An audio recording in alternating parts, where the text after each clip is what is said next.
first time I came, it was terrifying because to speak in public, it was like, oh my gosh, people are going to see me, people are going to wonder what I'm doing, people are going to be looking at me. And so the first time being able to speak and coming on stage here and getting to actually speak and realising that it's not as scary as I thought, and I actually get to share my message with more people was very empowering.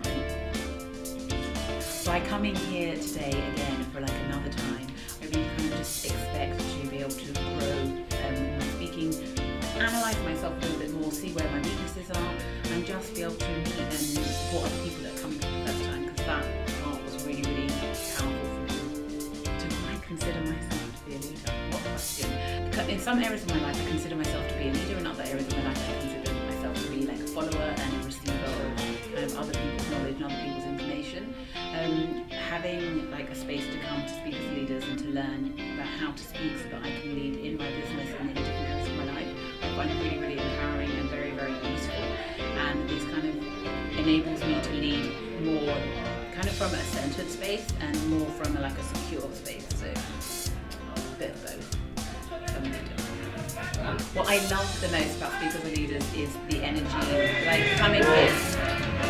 I feel like I'm back in like the 80s. What I love most about Speakers and Leaders is the energy and like the network and the types of people that actually come here.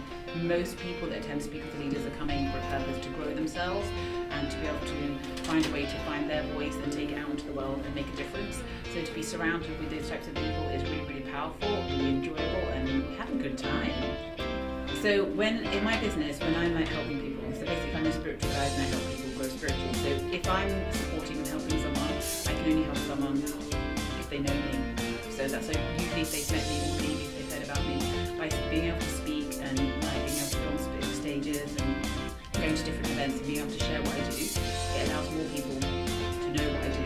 Therefore it helps me in my business and it helps kind of me fulfill my ultimate goal, which is just to serve other people and support them in growing themselves. So I really like that there's a platform that I can kind of use to take out there. I think everybody has a voice. They need to learn how to use it, and their voice has to make a difference.